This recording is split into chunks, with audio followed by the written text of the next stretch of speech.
Welcome back to Spotlight on Air. I'm Haya. And I'm Aubrey, and your co host for today's episode, Black Mirror, Seeing the Dark Side of the Screen. So, what's up, Ob? Kumusta naman ka? Okay, we're good, Haya. Like living the life here in New York, work, masters. How about you? What's up with you recently? Oh my gosh, recently I spent the weekend with my aunt, and then I have this 6-year-old cousin. And I can't help but notice when I was there, like, if she's not doing anything, lagi niya sinasabi sa papa niya, like, Daddy, Daddy, can I have my cell phone? Can I play on the cell phone? And I'm like, Ate, are you just allowing your kid to be, on the phone all the time? So yeah, medyo worried. Pero ikaw? Oh my goodness, Jacob has the same tendency too. Like almost every day, he would say, Mama, can I play Minecraft? Mama, can I play Minecraft? Like always, almost always Minecraft or YouTube. And at his age, I can see that he's already hooked to it. And I try to like keep him busy, keep him productive, but I don't know. Recently, I feel so hopeless. Even as an OT, I feel hopeless already. Mm-hmm. Yeah. Well, you know what? This is actually the perfect time to answer that because joining us later today is a respectable developmental pediatrician from Cebu and who also happens to be an occupational therapist. So, sa lahat ng listeners namin dyan who have the same struggle of weaning off their kids from the screen, and stay tuned as we listen to an expert on this matter.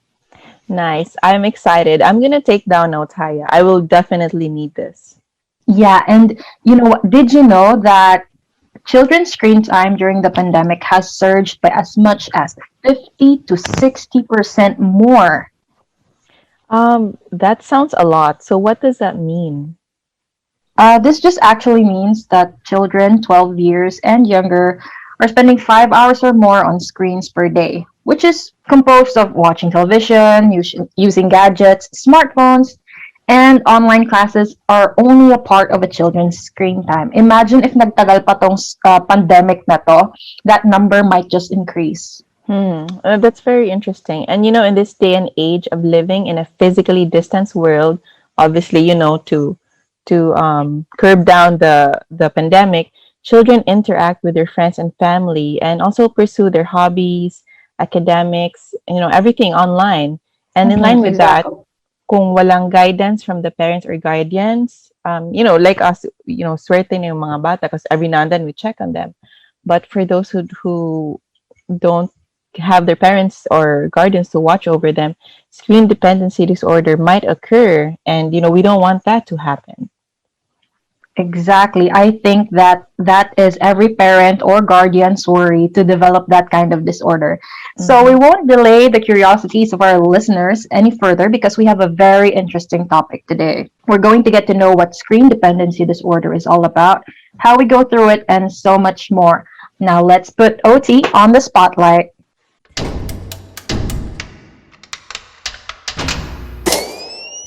Our special guest today, as we said earlier, is a developmental pediatrician from Cebu and also a graduate of OT from our alma mater, Haya, Cebu Doctors Hey. University.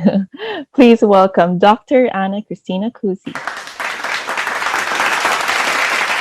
Okay, so Doc, first question, of course, is how are you in this pandemic? I'm good, surviving and thriving.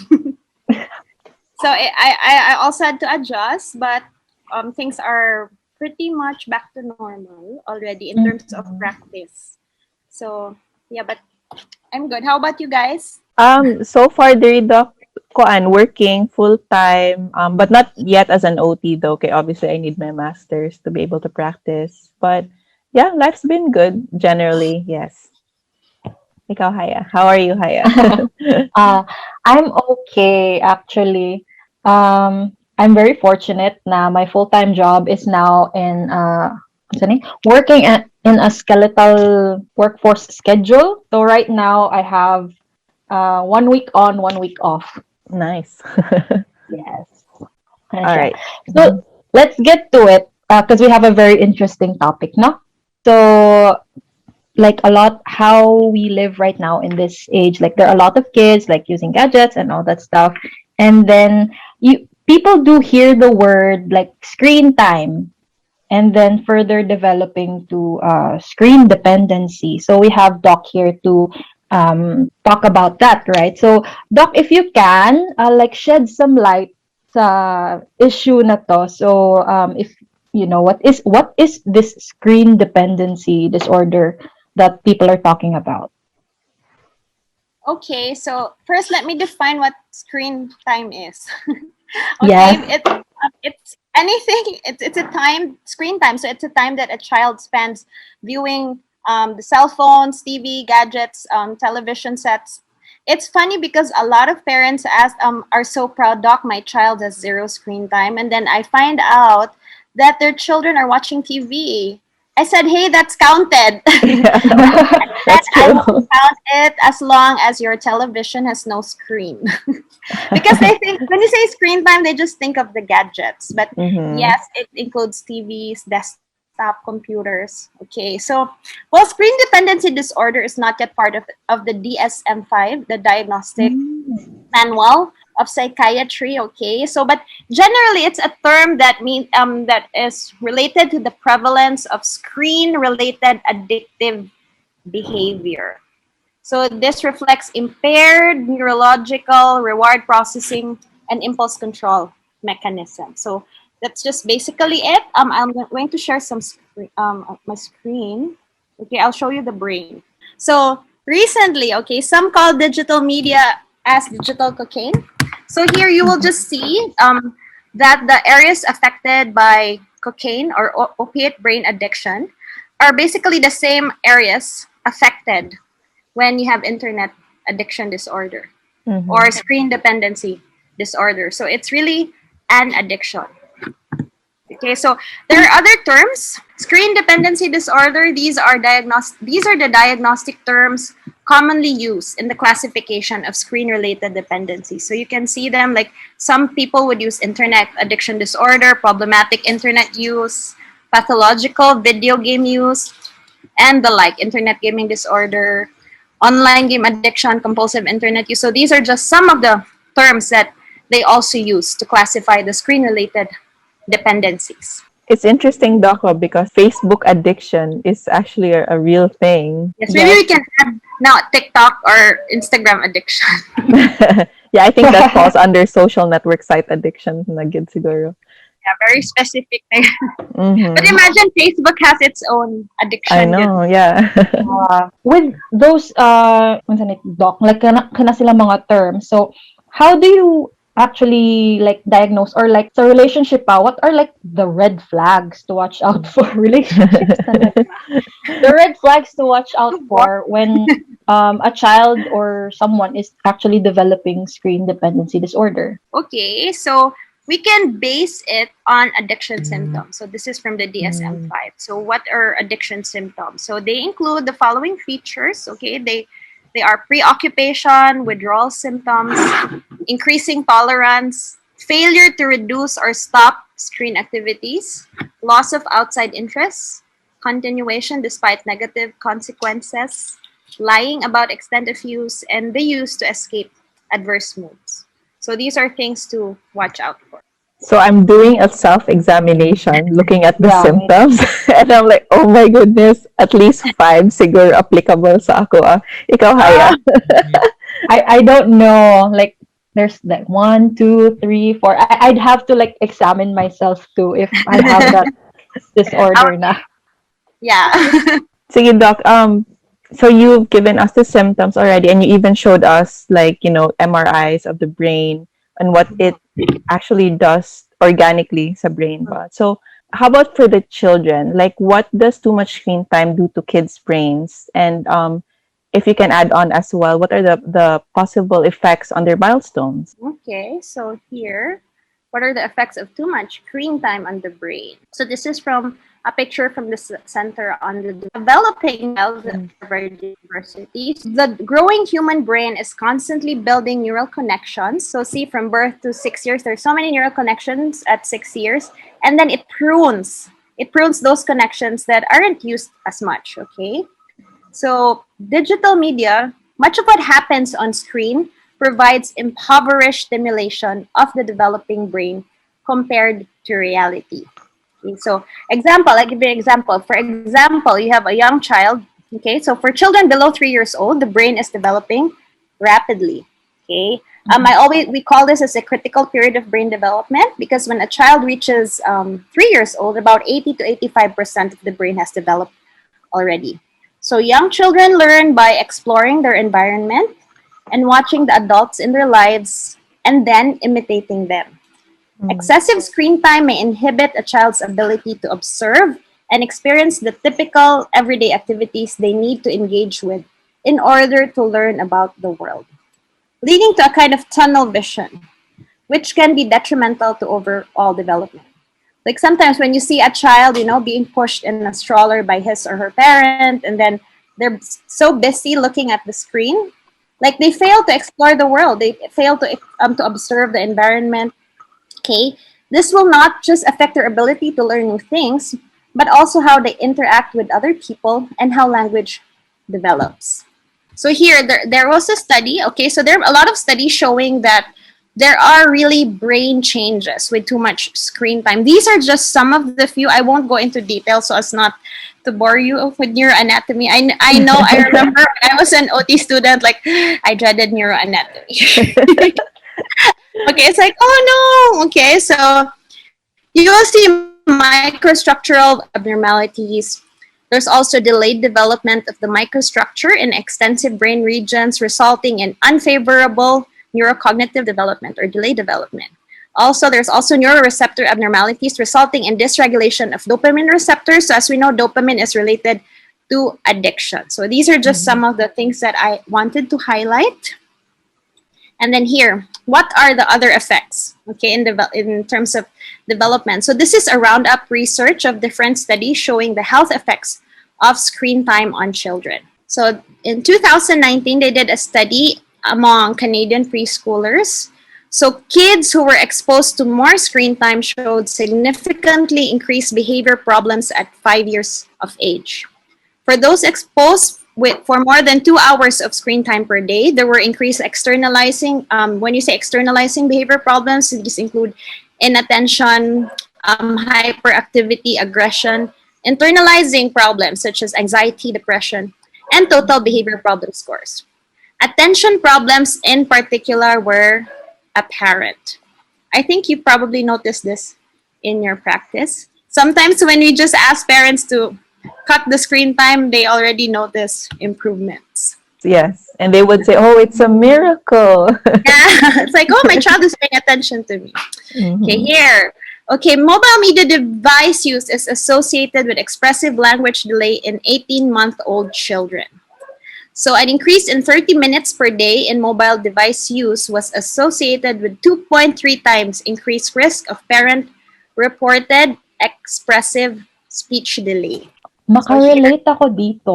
Really? Why? What's Yeah, your experience? No, Doc, kasi, because when I have this cousin at around 18 months, yeah, the parents were already expecting like at least a full word for them. And then they were so worried at around 2, the kid wasn't, expressing herself properly or like in full phrases or 2 to 3 words. And then I told them that you do know that that's because your kid spends too much time on the cell phone, right? Like how you calm your kid, like if she cries, pag umiiyak siya, the parents are like, let's watch this one. Like at a very early age, like even months old pa lang siya, she was exposed already to cell phones. See, yeah. Actually, screen time is like the most convenient babysitter for Yeah, parents. exactly. So that the effects are detrimental. Not the best talaga. Yeah. I So agree. here's another study. It's like trivia. Okay. Normally, adults utter approximately 941 words per hour on average, but this depends on the adult. So I don't know. Do you belong to the 941 or lesser or more?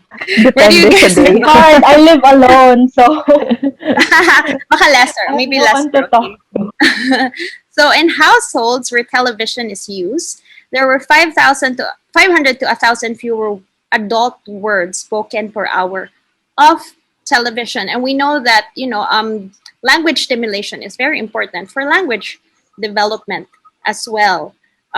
Here is a scatter plot that just simply shows, okay, on the y-axis it's the vocalizations for of the child, and on the x-axis it's a television exposure. It just shows that the more the television exposure per day, the lesser the child vocalization counts are. And sometimes parents would say, oh, but doctor, like she doesn't really watch, she doesn't really look, it's just on. But yeah, but when it's on, the adults don't really think that they need to make an effort, right, to interact with the child, because they feel that there's something entertaining or interacting with the child.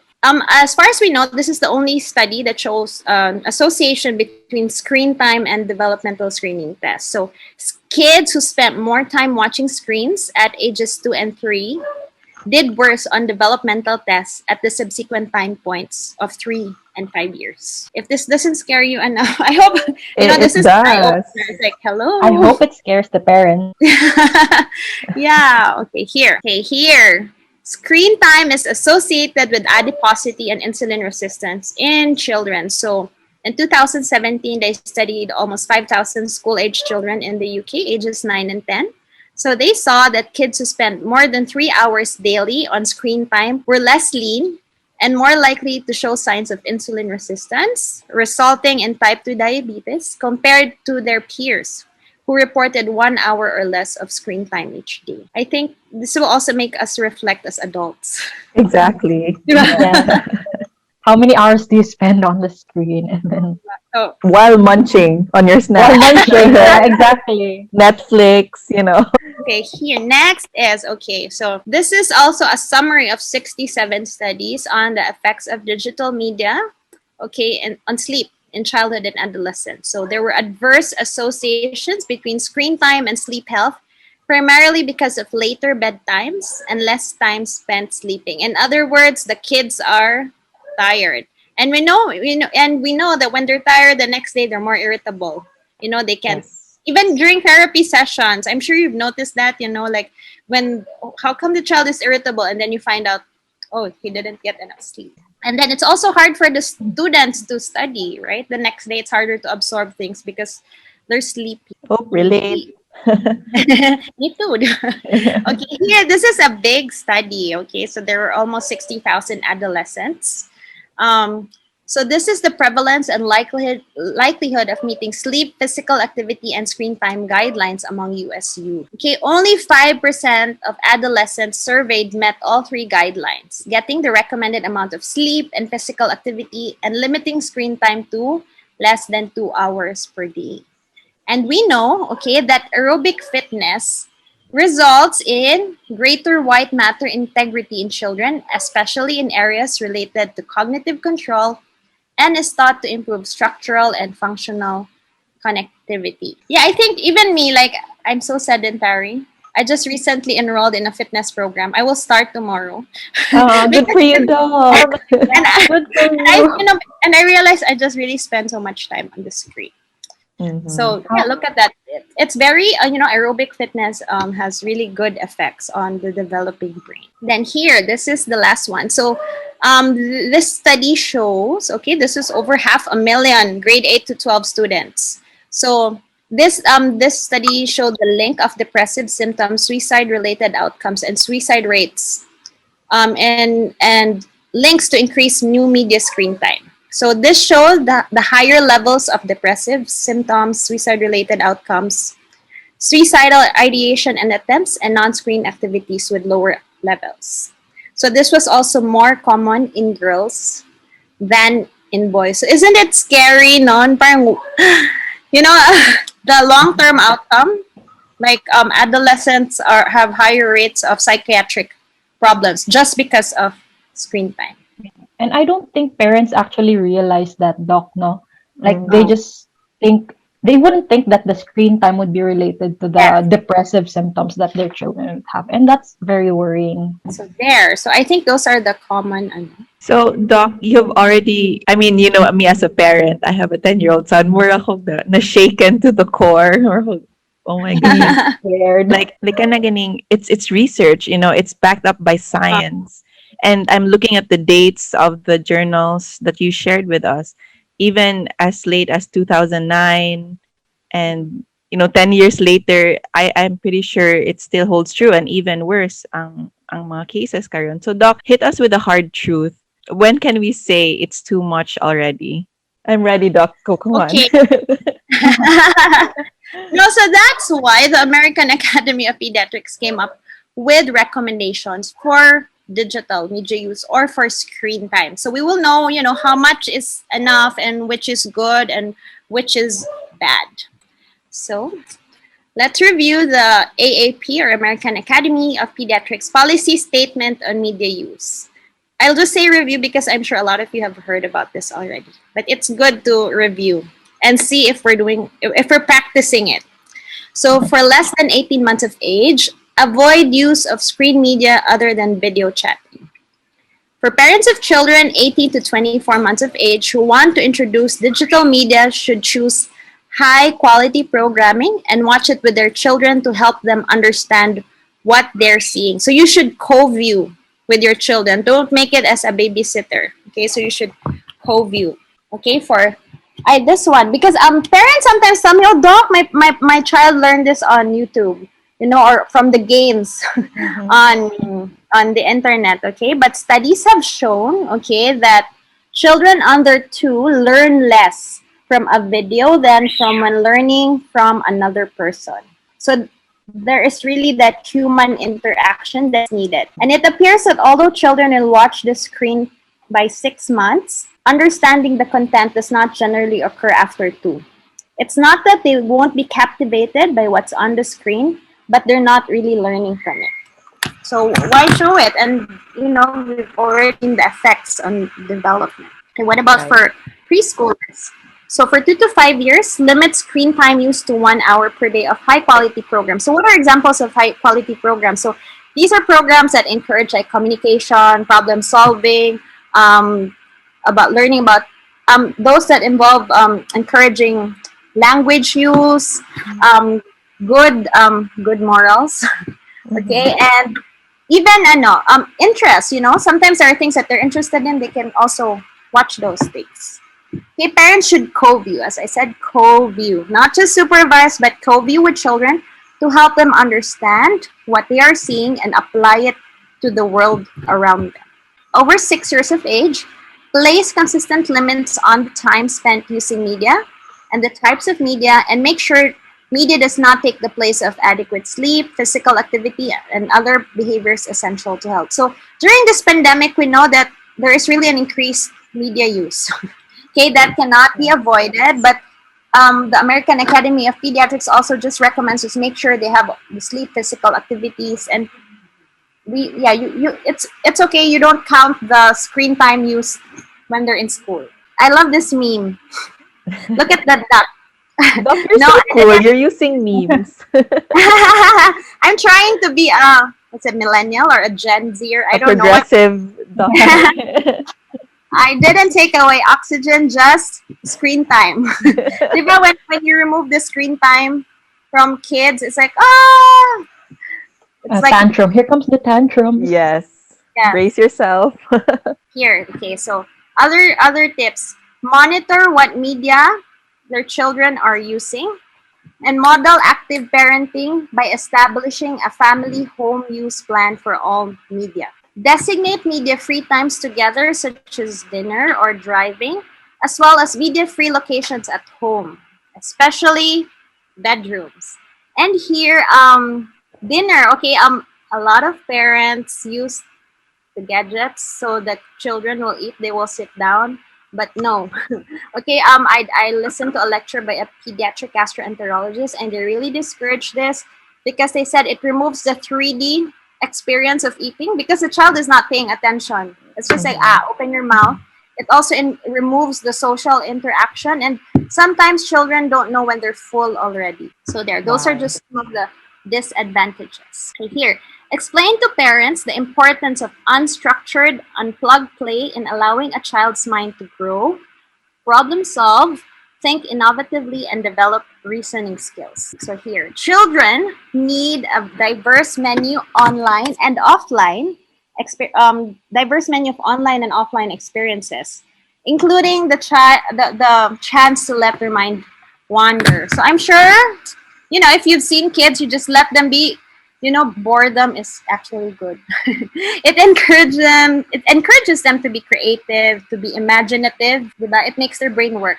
Okay, so here sometimes you can also have summer rules, or not just summer rules, but like the child has to earn it, or the child has to do some of the things before they can use the screen. Here, use technology to enhance your relationship with your kids and not to break it down. Here, I have a question. Newton's law of parenting. This is the modern Newton's law. Okay, a child at rest will remain at rest. Can you read the continuation, Aubrey? Until you need your iPad back. That's so true. See? Okay, and then here, okay, other tips to reduce screen time. You can set parental controls. There are apps for that right now. And it's important to model the behavior, because if the child sees you using it all day, it's like, oh, how come you're using that? And then, as mentioned, if the parent spends too much time on the screen, there's also lesser time for interaction. Here, there is a child calling for his mom. If you see my mom on Facebook, please remind her I'm still in the sink. And then here, there's one more that's so funny. Okay, here, there are two kids talking. Since the parents are too busy with their screens, have they noticed you're crawling?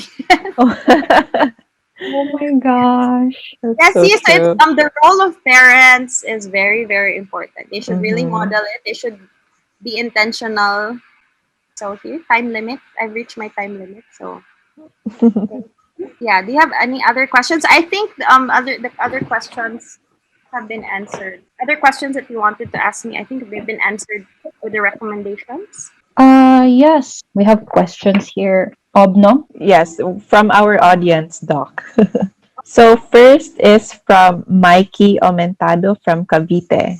So her question is, how can parents start imposing and maintaining screen rules at home? You've shown us like what it was like a checklist, Doc, no? Like, okay, you do this first and then you can do these things. But how about for as little as, toddlers or kids who don't fully understand or grasp the idea of like rewards, considering also the limitations that we have during the pandemic. So how can parents impose that, the limiting of screen time? Well, they're the parents. They are the ones in control. Limit, especially for toddlers. It's quite easy to control it because they're little kids. You can really hide it. Sometimes the parents would tell me, "Oh, doc, but my child would find it." I said, "Don't be outsmarted by a toddler. Let lock it if you need to." But if you remove screen time, you also have to give other activities to the child, because a child is naturally curious. They have so much energy. I even read that preschoolers have more endurance energy than endurance athletes. Okay, so Wow. they will bug you. So it's also important that you develop a routine. Okay, like Mm-hmm. give activities throughout the day. That is also something realistic, something that would fit your routine. And yeah, sometimes boredom is also good. As I mentioned, allow free play as well, and other Mm-hmm. activities. They can already help with simple chores you know as early as when they're toddlers. So Right, it's really up to because the Mhm. parents. It's Yeah. really up to the Parents should parents. use that to their advantage. Yeah. that's true. Yep. Thank you, Doc. Diba?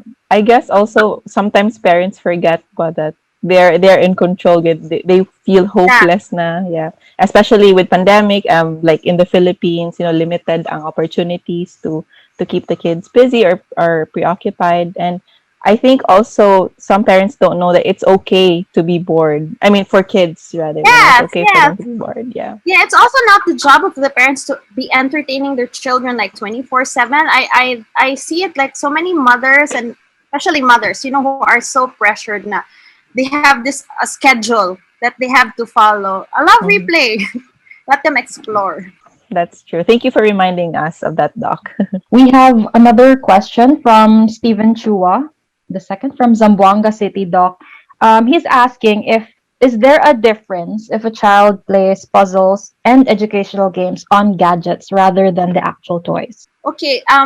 they said, okay, it's still different when it is the actual toys. Kasi yun nga, there's the 3D effect. Even when there was a lecturer about reading, she was from the US, she was promoting um, reach out and read, and I asked her what's the difference if even with books, what about books that have kind of 3D effects or 2D or 3D effect? She said it's Mm. still different when you have the actual object. Yeah, because there's a texture, you feel it, you see it, you can examine it. But you can play with it. I mean, you can play with the puzzles online, but there's a difference. I think it goes the same then for adults who prefer reading and versus watching movies, no, Doc? Because Mhm. some of my friends, they say na, I prefer to read the book because it makes my mind work. Oh. Yeah, and Diba? for me, yeah, I think so. Ako naman, when I'm reading, I prefer the hard copy. I tried Kindle and etc., but I feel like it's nicer when you touch the book, and then I Yes. start counting like when I'm studying 5 more pages, or when I highlight it Right. manually. It's different. You can absorb. For me, I can absorb it more. And I read somewhere also, Doc, that because you are using more senses, then learning is more better learning is taking place. Yes. So yeah, I guess definitely using a physical book is better. With my son, so he goes to school here, and they each have their own iPads given by the government. I mean, lent by the government. And then I would ask him every day, so, oh, have you read today like a real book? And he was like, Mama, I read from the iPad already, 40 minutes. And so like I cannot argue with that. So we're like, okay, you read 40 minutes, that's good. But then screen time man sad. So confusing siya for me sometimes bitaw. But yeah, definitely I will give him more options to read a more physical book nila. Yeah, I think the learning experience is heightened, when it's Mhm. actual object. Right, that's true. And then, okay, for our next question, Doc. From Michael Aguilar. He's from Michael Aguilar from Imus City, Cavite. So what are the alternatives for gadget use? Doc. As mentioned, you can books, let them be bored, physical activity, go outside and play. So I think Mm-hmm. the things that we did before gadgets came in. Just remember your childhood. That's Yeah. true. Yes. We still belong in that, ano no, like the less Yeah, exposed we are children. you are digital migrants. You're not digital natives. Right? You weren't are you familiar with those terms? No, I've heard of actually, them. that's new to me. Okay, so digital natives are children born when there were already gadgets and all this digital media. We are digital migrants because when we were born, there was no digital media use. So, Mm. so we're digital migrants. We migrated into their world. Okay, that's cool. All right. I learned something new today. Sige, Yeah, and Doc. other And then, than oh, that, there's sorry. a difference, no? With the, like as Doc mentioned, with the the programs that kids are watching nowadays. I don't know if who else remembered like Blue's Clues in our time. Is it our I time? Blue's do. Clues, right? Then there was Yeah. Dora the Different during Explorer. my Those were time. Mickey Mouse. those were the more interactive. I Right. don't know if I would say the more interactive, but more interactive and then more stimulating because when I watch like what my cousins are watching now, parang, no, just no. Actually, Netflix offers some programs with some kind of interaction as well. So, like my son, he watches Minecraft, and then let's say a character is Steve. So there will actually be questions on the screen, and then you get to choose like, oh, do I choose path A or path B? So in a way, interactive siya, but I guess different lang yun siya sa ato ang time. Yeah. Yeah.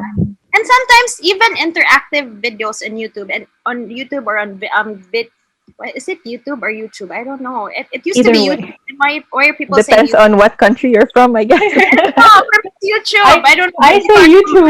I'm Yeah, so me Hindi too. ko guilty. pa maarte now. Okay, so anyway, even if it's interactive and the parents are not watching with the kids. So example, like the cartoon will say B is for like ball, and then even if the kid doesn't say ball, the program will continue, right? Right. So there's really, if the kid doesn't talk, so it's just like see, Mm. so the parent has to be there to facilitate it. And to add on to that talk, I also remember reading somewhere that when you're just watching TV, your brain, I mean, like comparing sleep and watching TV, your brain is actually more active when you're sleeping. So we are all in a zombie mode when we're watching TV. So unsan lang ka ang mga kids bitaw, like wala, Um, magngangara na sila. All right, and then for our last question, Doc, from our audience, it's from Miss Jo Bernadas from Phnom Penh, Cambodia. So she's actually our classmate. Yes. Hi, Um, John. Feeling closer. so since we talked about that there's a certain amount of time that is okay, with screen time. So let's say ako as a parent, I want to introduce apps to my son, or probably even to my niece or nephews. What apps will you recommend, or do you know of, that maybe actually be useful for them? Well, there's no exact science for that. You just I think you have to review all the apps. There is this site that shows that you can just Google high quality apps for children. You can see all those apps there. As I said, you make sure, like, make sure what you check, what the content of what your children, the content of what they're watching. Like, there's no violence, there's no sex, no vulgar language, and then yeah, they promote the skills that we want them to learn. But yeah, you can just search on it online. There's a lot of it. Okay, but make Can sure you you also, repeat? Sorry, can you repeat the name of the website, Doc? there's no web. You can just Google it, like high Oh, quality okay. apps or programs for children, and you'll see everything there. I mean, you'll find a lot of it on the internet. Okay. Sige, thanks, Doc. Noted. I think, yeah, we've learned a lot today. No, Aubrey. Like, Yeah, that was a lot. I've discovered a lot of things. If I as unsa ni? Murag, even though I thought I knew what screen dependency was, there's actually a lot more going on, especially sa the effects that it has to the growing child. You know, we don't realize how much heavy the effects Mhm. are on the kids, especially on the long run. Doc, we would like to thank you for gracing us with your presence. We know that you're busy, and that thank you for carving out time from your schedule to be with us today. Of course, how can I say no? I'm always OT at heart. I Oh, really like yes, you are. the OT community. I always like to advocate for OT, and I really like I one of the things that I want to really advocate also for the OTs is for you guys to keep striving and for you guys to keep on learning. You know, don't settle for the status quo. That's Exactly. true. Yeah. Thank you, Doc. And then also, before ending this podcast, do you have any more pabaon or advice for our listeners? And would you like to, if you have any future, like Zoom conferences or whatever, would you like to invite our audience? The Philippine Society for Developmental and Behavioral Pediatrics, we will have our biennial convention this September 8 to 9, and early registration of 1,000 is until the end of July. After that, Mhm. it's already 1,500. I share a video? Wait. Yes, go ahead, Doc. So is this open to everyone or a particular group? Yes, it's open to everyone. We also applied for what's this? We also applied for CPD units for occupational therapists. It's also open to teachers, and yeah, CPD units apply and parents. So this is what's keeping me busy nowadays. Promoting. Yeah, good thing you asked me. I almost forgot to promote it. Okay, here. So this is the.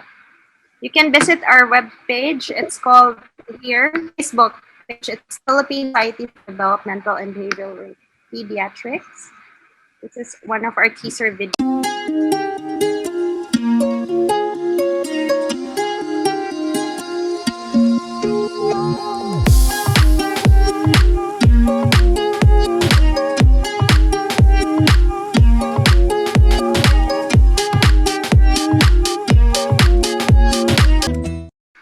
Okay, so there. So please register, and then I also have a YouTube channel with another DevPed. It's called DevPed Hitas. We also have a Facebook and Instagram accounts. But yeah, we have a YouTube channel. Our aim is to really reach out to the regular Filipinos and talk about child development and what how to stimulate development, what are the red flags to watch out for, and etc. So it's in Taglish, so you can invite your patients to watch it. And if you have any questions that you would like to ask me, I have on Facebook. You can just message me, Dr. Christine Cusi, so you can reach me there. I personally answer all the messages there.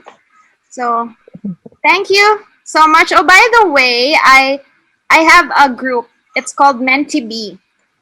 Oh, Mentee. I love Mentee. it. I So love to play with witty. words. It's a mentorship program here in Cebu for OTs, speech therapists, and physical therapists. I asked senior therapists to help me, because the one of the main things that senior therapists always say that mentorship is really important, and a lot of the therapists in the provinces tell me like, doctor, we want to learn, but we don't have mentors. So that's Mhm. what I did. So I gathered people to mentor the therapists. So here, you can just join this group. I will accept it. So there, it's called Mentee. So we plan to have monthly lectures. They're all for free. Okay, so there, Mentee. Wow, thanks for the invite, Doc. So that's it. So thank you so much. It's always a pleasure to work with you guys. I hope you graduate soon. Yes, Doc. Lord willing. Thank you so much, Doc, for your time. We appreciate your presence and your knowledge. So I definitely learned a lot today.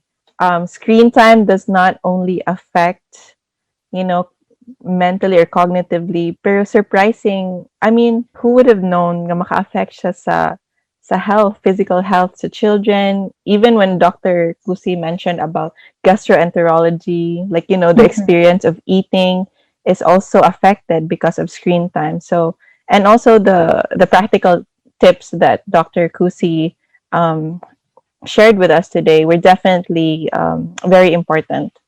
All right. So today's podcast was truly informative and such an eye opener. I hope that the eyes of our listeners have been opened the same way that my eyes have been opened. So once more, I would like to thank our very special guest, Dr. Anna Christina Cusi, for being with us today for our podcast. So as mentioned earlier, you can reach her through her Facebook page. And before ending this podcast, we would like to thank the following clinics for supporting this episode: TheraCare Occupational Therapy Clinic Davao, Child's Door Therapy Center by Build for Fun, Life Tools Therapy Center, Play First Therapy Center, Little Palm OT Clinic, Medbay Therapy and Learning Center, and Balay Likha. We would also like to thank Claire on air of Y101 FM radio for giving our podcast a shout out. Catch her set on Y101 FM every weekend from 8 a.m. to 10 a.m. Miss Claire Codilia is also in the running for Miss Philippines Earth, representing her home, Lapu-Lapu City. So check out her campaign, guys, and give her a vote. Yes. Also, tune in to next week's episode, Pediatric OT Practice. OTs from different parts of the world. We have invited different OTs from all over the globe to share with us their different experiences in pediatric occupational therapy. Wow, all over the globe. That sounds exciting, Exactly, Haya. all over So the globe. that's amazing. So what should we expect to learn from this episode? Well, definitely, we will be learning about the different techniques and approaches that have worked for them and that can be also used probably here in the Philippines. Nice. All right. So I'm looking forward to that, and I'm sure our listeners as well. So once again, guys, this is Aubrey. And I'm Haya, and you're listening to Spotlight on Air, serving you OT.